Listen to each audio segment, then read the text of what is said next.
to Ethiopia. Is Abiy now a friend or a foe? There are now fresh accusations that Ahmed Abiy is funding instability in Somalia and South Sudan as it is right now. And we just want to get down to this particular, revelations or accusations that are coming forth right now, and Abiy, him winning the Nobel Peace Prize. But it seems also that is coming with a lot of baggage as it is right now. Let's just also rope in Ahmed Hashi in this. Debar, the region is feeling the Prime Minister of Ethiopia and his politics. It is not the standard operating procedure that everybody else in the region is used to. And probably everybody in the region looked to Addis Ababa in Ethiopia to provide this kind of unmoving gravitas. So anything that would be reformist, anything that would be transformational would not come from Ethiopia. And because Kenya and Ethiopia essentially had the same kind of political diplomatic mindset, which is quite conservative, I think that because now Mr. Abiy has really, turned turned everything topsy-turvy. I think this is the reaction to Mr. Abiy's policy. I don't think that Mr. Abiy is involved negatively in Somalia, for one. We have a saying in the Somali culture, or the Somalis have a saying that I learned while I was in Ngong with the Maasais, which says, "Habar daliwid alelo kuwalati," which essentially means, if you criticize people for things that they are unable to produce, what comes is a sense of insanity. I think that the policy of Mr. Abiy is very good for Somalia. I think the only problem we have is that Kenya and Ethiopia don't have a really meshed and a really symbiotic diplomatic effort. And I think that I've said this repeatedly, that Kenya and Ethiopia's foreign policy has to be essentially the same in Somalia. I think that the age of balkanizing Somalia, that the former diplomatic thinking did in Somalia is wrong. What we need there is a stable state, a United States that is part of East Africa and that creates jobs for Kenyans and Somalis. The third thing I want to say is I think that this UN panel that has written about Abiy is probably a bit of fake news, because I've reviewed, after I saw this day before yesterday, I tried to review who essentially wrote this thing. And I think that it is pathetic to say that Mr. Abiy that Ethiopia has not been involved in the region. It has been. And Mr. Abiy has been doing it in a very positive way. He went to South Sudan to try and put together the two factions in South Sudan. He has welcomed Mr. Farmajo to try and get the central state to start working, and he stopped the balkanization. The support for Somaliland and the support for Puntland has gone down, which is a good thing, because we want to prop up. Whether you agree with Farmajo or not is not the issue. What you need to agree with is whether Somalia needs a proper central state that is federalist. Thank you. That's the argument. Right. Let's hear from General right now, because also the UN report says over the past year, the IGAD and member states neighboring South Sudan, specifically Ethiopia, Kenya, Sudan, and Uganda, have not demonstrated full and consistent engagement in the peace process. Listening to what Ahmed Hashi is saying and that allegation, does it really hold water from this particular report? Dubai, I will say it does not hold water, in the sense that the key player in South Sudan is the UN with the peacekeeping mission. And the second major player is IGAD. And we know that all the three countries, Kenya, Ethiopia, and Uganda, have played key roles in terms of the peace process. In fact, from independence, they've played a very, very key role. And particularly, Kenya has played a key role through the IGAD process. Remember the other day, Kalonzo Musyoka being appointed as the special envoy in that region. And we have played a very important part in this regard. So I find it a bit tricky that we are being blamed for not playing a very key role. The only point I want to add maybe is the fact that to him who much is given, much is expected. with my friend Prime Minister Abiy Ahmed being the Nobel Prize winner and done very well in Ethiopia, it is expected that he should really cross over now, in terms of the region, play a very key role, which I believe he actually has tried. Remember, most of the peace talks on South Sudan have been held in Ethiopia. Most of them have been held in Ethiopia. In terms of crossing over to Somalia, the claim is that Ethiopia is using non-AMISOM forces, which again is tricky. Then secondly, my friend Prime Minister Abiy is being accused of actually supporting the government in Mogadishu. True. What do you expect of him? Well, of course. What do you expect?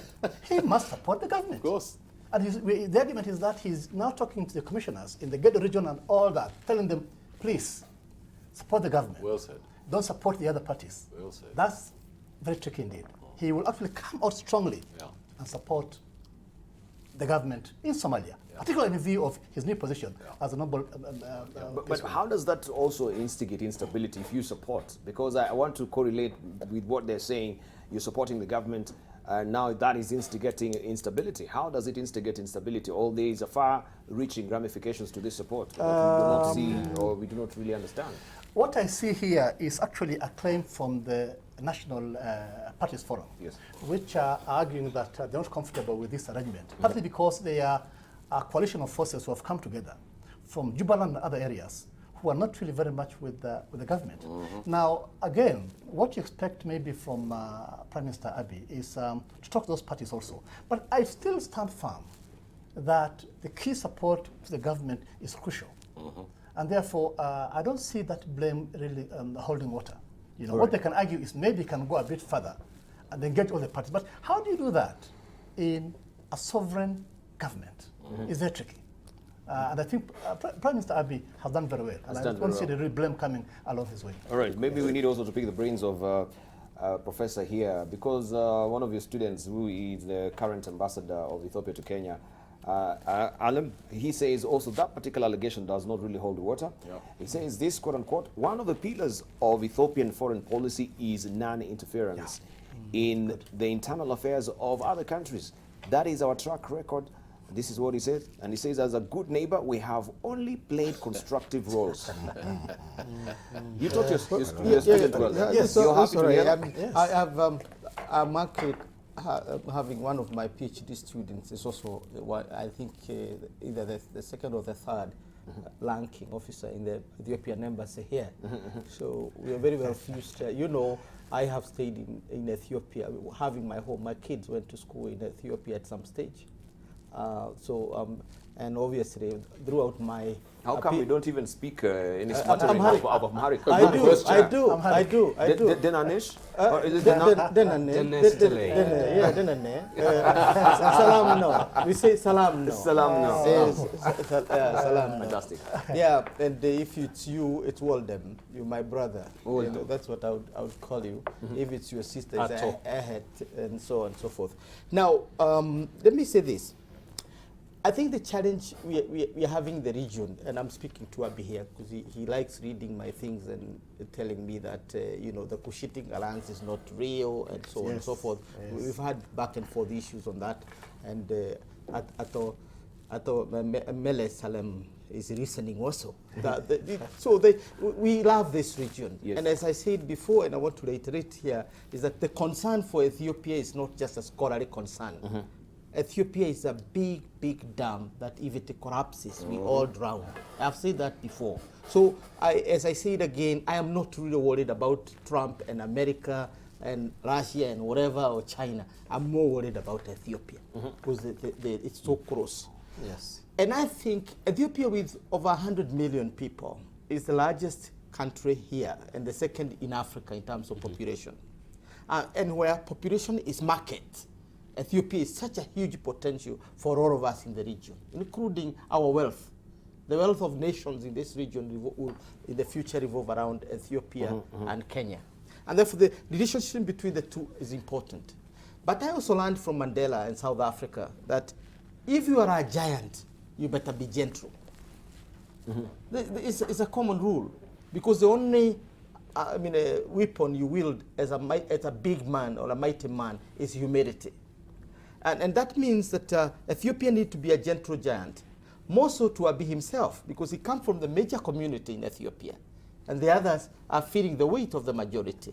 Therefore, as an Oromo, he still even need to be more gentle. The politics of non-consensus, which he's playing, is not helpful. He basically have to force himself to play the politics of consensus. And the politics of consensus here means that in Somalia, it is true. I mean, Ethiopia, Kenya, others are beholden by their diplomatic status to only respect the government in Mogadishu. But now this is an electoral year, and the most important persons in Somalia are either in Nairobi or in Addis Ababa, the challengers of the government.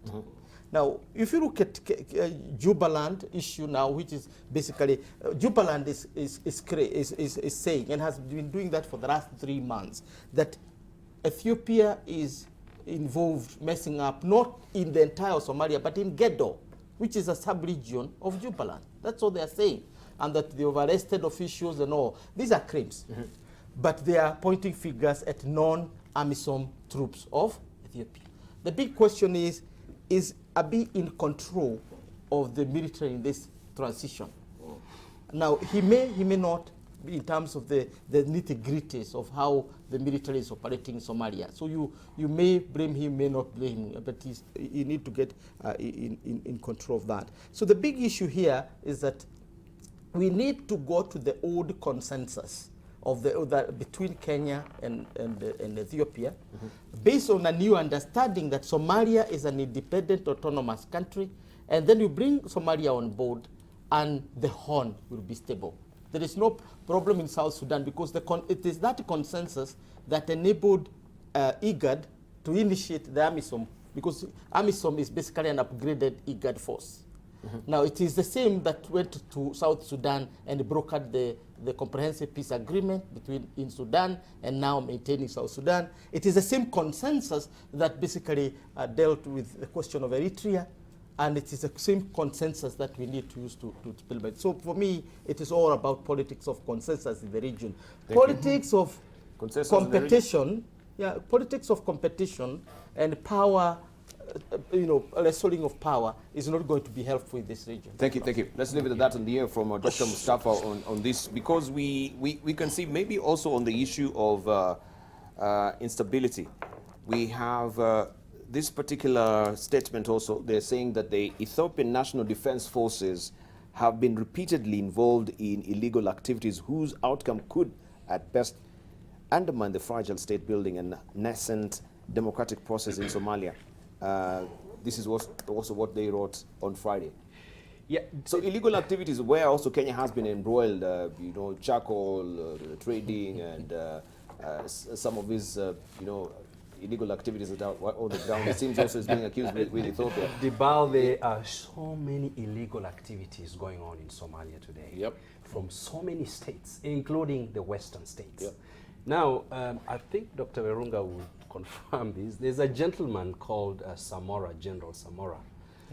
He left. At some point when he was serving with Meles and Desalegns' time, you would think that that general was the Governor General of Somalia. So the issue of interfering in Somalia did not just start the other day. It has always been there. And Dibal,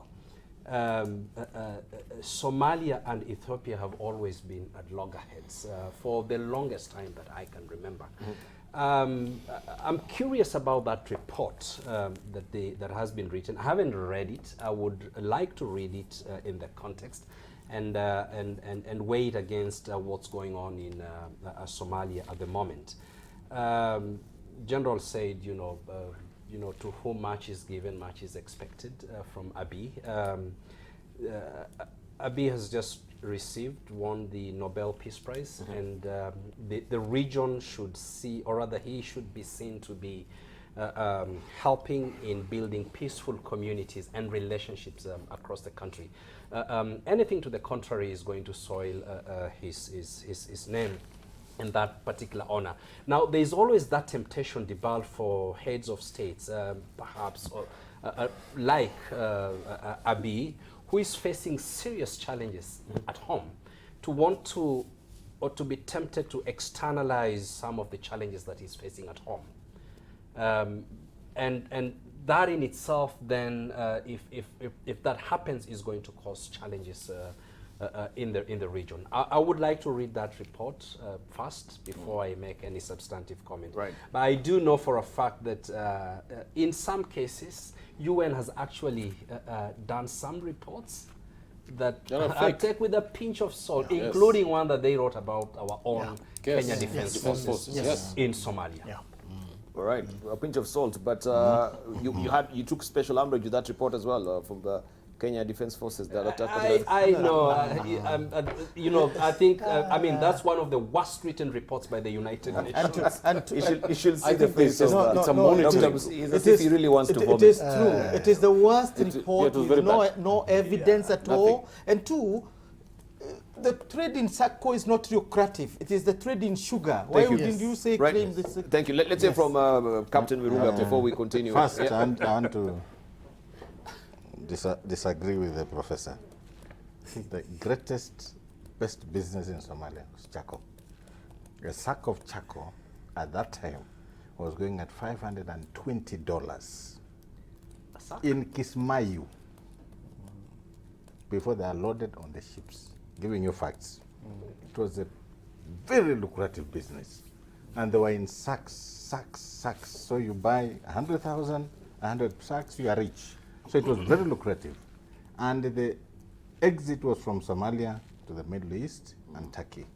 Sugar was only coming to Kenya and Uganda. And it was coming through, of course, our usual routes we know. Northeastern. Yes.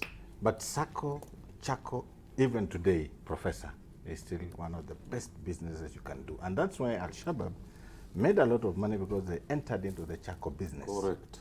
And they had serious income to sustain themselves because it was a lucrative business. So that is for that. But now let me come to Abiy.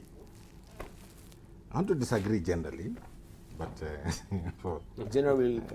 Yes, generally. Ethiopia used to have a policy, foreign policy, of ensuring Somalia does not stabilize. Yes, during Melisha's time. Melisha's time and even the Selane and whatever. Abiy came and flipped. Good. And said, we want to see Somalia stable. But the biggest problem that Abiy did was now to engage in local politics. And they say politics is always local. So you are supporting Farmajo to ensure that the country is stable. But you also want to make sure you know who is the president of Jubaland. You also want to ensure to know who is the president of Puntland. And at the same time, you have not closed your office in Somaliland. So what kind of policy are we talking about here? So the noise you are hearing, while I don't support or disagree with what you are saying, you must be consistent with what you are doing. Kenya has been very consistent with Jubaland, Professor knows. Kenya has been very consistent with Jubaland, and the Somali government has understood the interest of Kenya in Jubaland. But here we have Abiy, a very nice person, but you want to ensure, because we're even told, and General knows, we work with AMISOM, we're even told that his government participated in the arrest of Robo. Is it Robo? Yes, yes. Robo. Yes. Robo, yeah. It is the same government that didn't want Madobe to be the president of Jubaland. So Hashi and the rest, I think, on that aspect, I want to disagree. What specifically are you disagreeing with? I'm trying to understand that. While he wants to be a good player for the stability of Somalia, he's not paying attention to the regions. No, he's interfering. He's interfering in the internal affairs of Somaliland, okay, of Somalia. Yeah. If this guy wanted to be a sober player in Somalia, yes, like Kenya, we hide. We know what we want, but we don't come openly. But him is openly engaged in ensuring that Madobe does not stay in power. He's actively engaged, and I speak with some knowledge on this, is actively engaged to ensure that Puntland has an issue with some small part of Somaliland. They're having some fight. I don't know what government. Yes, something like that. And all these things are being said, it's about Somalia. So what people are saying in Somalia, support the government of Somalia, but be fair. So that all of us, when we enter and go to Mogadishu as federal states, we shall all be talking one language as a country. first remove your office in Somaliland. Ethiopian Airlines is flying to Somaliland as we speak. Now, let me just finish. Can I just intervene so that this discussion becomes much more substantive? Just a No, little no, bit. no. I need to drop in also. Senator. Can he finish his point? Yeah. No, Please, maybe before he you wants interject. to- Are you Just done? one point, if you allow me. Yeah. I think that you have to start from the philosophy of the thing Yes. before you go down to the detail of it. Kenya's fundamental interest is a stable Somali republic. The short-term interest is to make sure that Jubaland is stable, progressive, and plays this buffer role that we wanted to play against these terrorists who want to come and attack our country. Kenya, yes. So that's fine. But we can chew gum and walk at the same time. We can't just look at one place and say the other places are going to be neglected. We need to have a much more comprehensive view. That is Kenya or Ethiopia? Kenya. I'm on Ethiopia. No, I'm just coming to that. Yes. And Kenya and Ethiopia's policy in Somalia cannot be different. You see, when you start thinking from the position of a nation state and not think from a position of the stability of the region, you get two different ideas and possibilities about Thank you. peace and I war. know it will be between the two. Yeah, I want okay, to let me drop in. just finish. Can you finish? Then we'll hear from. Yes, finish. We'll finish with you, Dr. Okay. Khanenje. I'm looking at the aspect of stabilization of Somalia as a country. As a country, Stabilization that's critical. and post-conflict state rebuilding of Somalia. Very crucial in what we need to do as a region. Thank you. Leave it at that. So I needed to ask Dr. Khanenje, because you say that Abiy, as it is right now, is trying to not to make sure that Madobe is not maintaining his seat. Yes. Yes. But Kenya, on the other hand, Wants Madobe to be on that particular seat, right? Not one. He was elected. Oh, he was no. Yeah, he was elected. elected. But you know what I'm talking about, yeah. Okay, or this is diplomacy that he was elected. Yes. He was elected, yes. But Kenya also was really supportive of the Madobe government. Oh, of course. Yeah, Yes. isn't it? Yes. Somalia is against the Madobe government. Yeah. You mentioned the pact that, or a foreign policy. I think was it a pact? There's a pact between Kenya and Ethiopia, Ethiopia. regarding Very important. Somalia. Yeah. What was this pact? And how is it also now unfolding in this particular divisions that we can see? Khanenje, Yeah, what was the pact between Kenya and Ethiopia regarding Somalia? Nobody has read that pact, but they can Nobody try has and read say- that I've been looking for it. Nobody has read Is this. it, just about, is it a holy grail? It's only mentioned. It's only mentioned. Khanenje. Let's hear Khanenje. Maybe Khanenje knows. Yeah, it's as valid as the principle of non-insurance by the OAU or the AU after that. Circumstances have changed, and let's face it, Ethiopia has been involved in Somalia for as long as you can remember. Yeah. So the idea that this non-interference, of course, doesn't hold water. Yes. I'll advise our friend there to just go and do a little bit of history. The most recent, in fact, I think Addis Ababa was the first country to actually go in, and who got rid of the Islamic Courts Union again? Yeah. Exactly. Yeah. They were literally in Mogadishu. Now, Abiy Ahmed, I think he's essentially a good man. And perhaps part of the recognition for him winning the Nobel Peace Prize because of the effort he was trying to bring peace. And we would like to support him in that. But the danger that he may be running is the danger of Aung Suu Kyi. You're being celebrated way too early, before actually your accomplishments are measured, properly. And perhaps his desire to do too much at the same time is leading him to make some mistakes. Now, we know, in principle, is in Kenya's national interest to have a stable government in Somalia, okay, that actually can enforce rule of law all over Somalia. The reality right now, it's not. So, in fact, it's not that Kenya is against Somalia. No. There's a philosophical difference with regard to what Mogadishu, for instance, looks at the entire Somalia. Now, the reality is this country is still fairly balkanized. Some federal states are not speaking the same language. So if I were Abiy, I will not just be saying, okay, I don't recognize anybody else, but, because you have to approach a country based on its realities. And if you don't factor that in, all these other people are going to see, well, if you don't pay attention to us, Mogadishu is not here in Jubaland, Mogadishu is not here in Puntland, or Mogadishu is not here in Somaliland, what are we going to do? So you have to factor that in. Now, having said that, there's also another danger which Abiy Ahmed, I hope, is paying attention. And they are real restlessness within Somalia. Recently, or rather within Ethiopia, there was a referendum, Sidama region. You know, chances are it may be a domino effect, and actually then other communities may start demanding for their own state. Just a few months ago, there was an attempted, there were assassinations and almost an attempted coup, against him. As in, it is important that he actually first focuses also on internally trying to pacify the OLF that was supposed to be brought into the fold.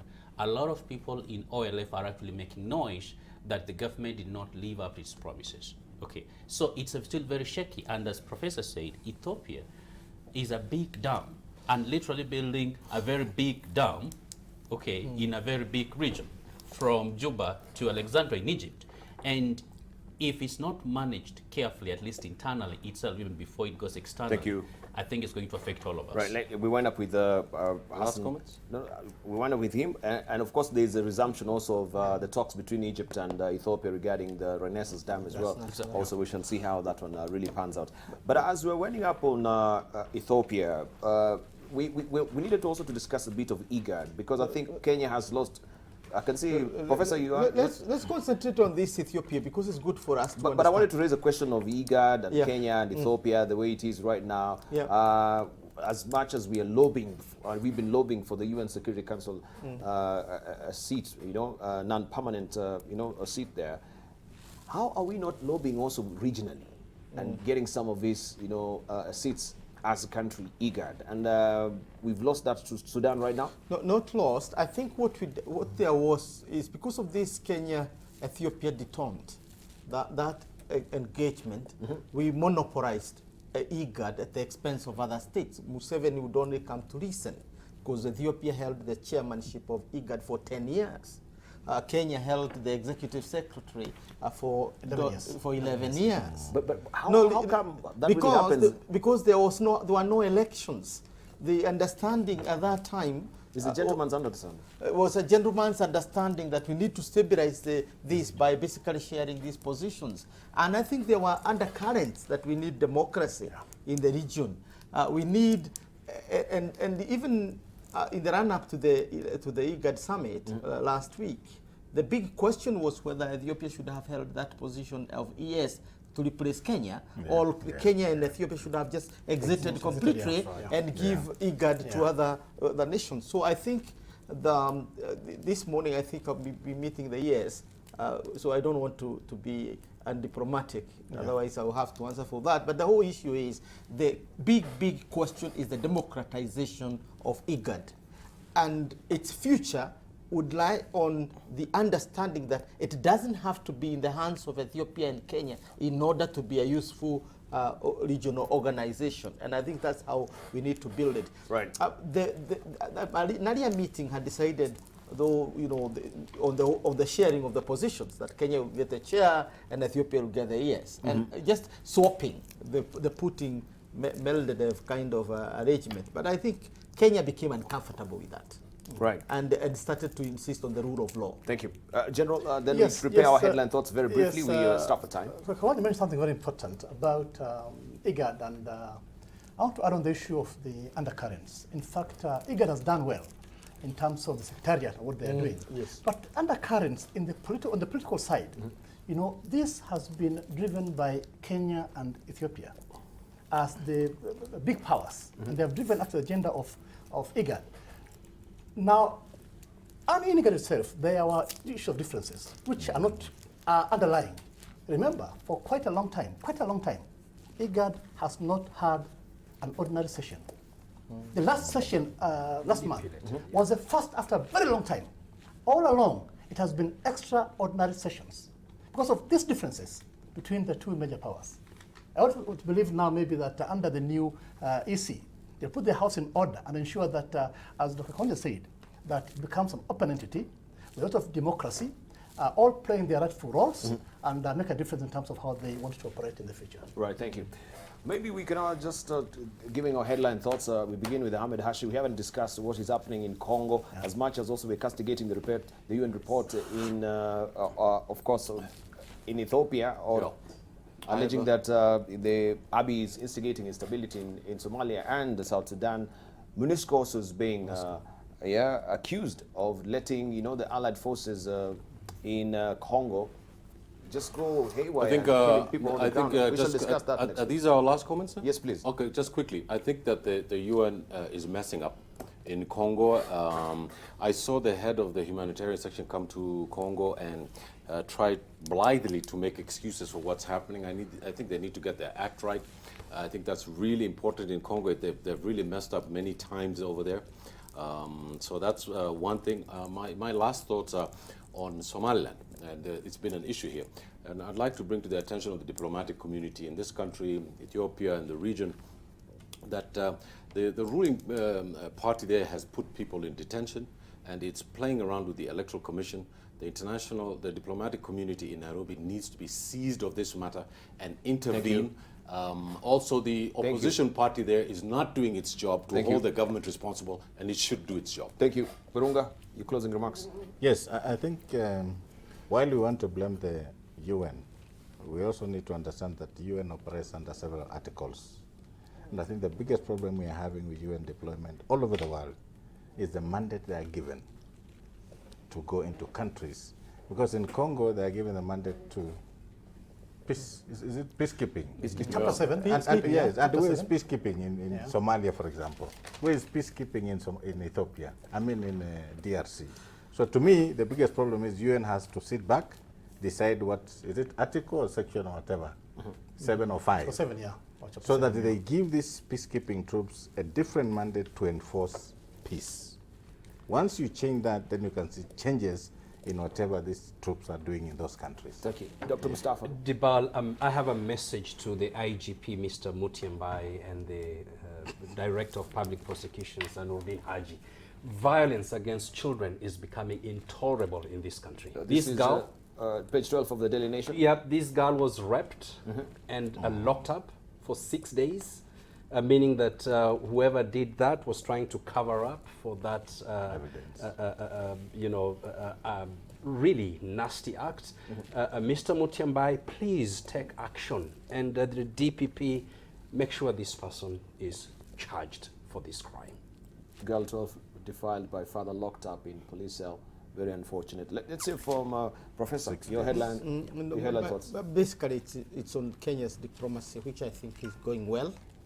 I think that Kenya need to be to enforce, to kind of push further for the values, because what we need both in the region and globally are rule-based kind of engagement, and whether it is Jubaland, whether it is in South Sudan, I think we need rule-based. It's going to the Security Council is about enforcing the same rule-based over and above the other issues that they're doing. So, and I think from the Ethiopian side, I think this is the thing. Commit yourself to rule-based, operations in the region, because that is the only way to stabilize, the Horn of Africa. General. Diba, my point will be on MONUSCO, and to mention that the UN in Congo has done very well. Remember that this force was formerly in Kinshasa. Then they moved all the actions to the east, which was very complicated. Yes. The Ituris and the Benis were the most difficult areas. And that's where actually most of the insurgents were killing the population. And the UN now has a key focus and emphasis on protection of civilians. We have done very well across missions in this regard. What's going on now is a few individuals who are killed by the Allied Democratic Front. I'm sure the UN will take action. They'll deal with those who may be defaulted in taking action, but they are very keen that no single person should lose his life. Most of there is UN peacekeeping forces around the world. Finally, Dr. Hassan. I think for far too long, as a continent, as a region, we've been relying on foreigners to come to save us. Good. Doug Hammarskjöld, First Secretary General of the United Nations, died trying to solve issues in the Congo. We are still discussing Congo. MONUSCO is one of the largest, I think, UN missions in the world. As a continent, we actually need to start putting in place mechanisms that can be able to take care of our problems so that we don't have to blame foreigners for not saving us.